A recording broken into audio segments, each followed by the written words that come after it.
In the monthly ovulation cycle, one of the ovaries releases egg.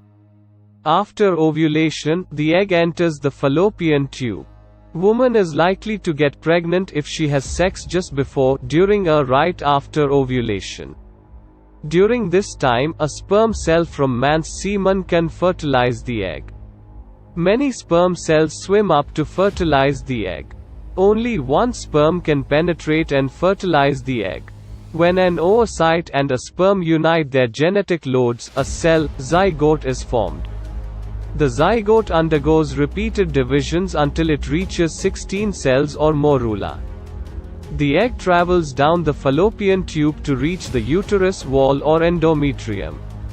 Between the 4th to 5th day, the morula becomes a blastocyst. 6 days after, the blastocyst attaches itself to the endometrium. Attached cells are called placenta. The other cells form the embryo. By the week 40 from here, baby is fully formed with weight between 6 to 9 pounds and length of around 20 inches. It's time to see the first light.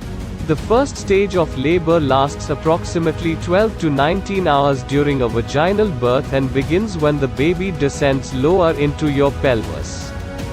The cervix begins to efface or thin out and dilate or broaden in response.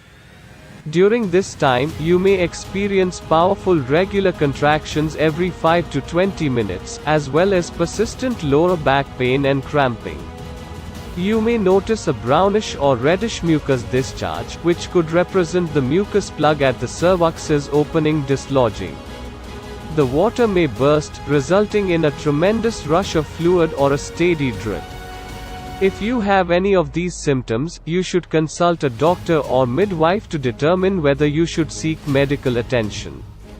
At the start of stage 2 of labor, which can last between a few minutes and 3 hours, your cervix is fully dilated to 10 centimeters and your baby's head has passed through the cervical opening into your birth canal. This is the stage at which you will begin pushing your baby out. You may push spontaneously when you feel the urge, or your doctor, midwife, or labor nurse may need to educate you on when to push and when to rest during a typical delivery.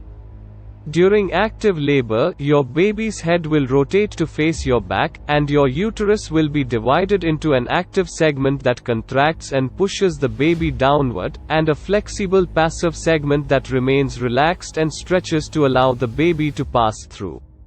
When the crown of your baby's head shows or crowns, your doctor may perform a minor cut called an episiotomy to expand the vaginal opening in some situations.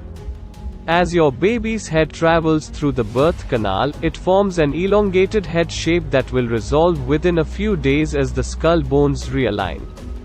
The head and shoulders of the newborn will rotate to aid the shoulders in passing through the birth canal. The shoulders of your baby are delivered sequentially to fit through your pelvis. Once the shoulders emerge, the rest of your baby will easily slide out. The umbilical cord will be cut shortly after the infant is born. Mild contractions will assist in pushing the placenta out of the uterus during stage 3 of labor, which may last 5 to 30 minutes. You and your infant may begin bonding during this stage through skin-to-skin contact and breastfeeding.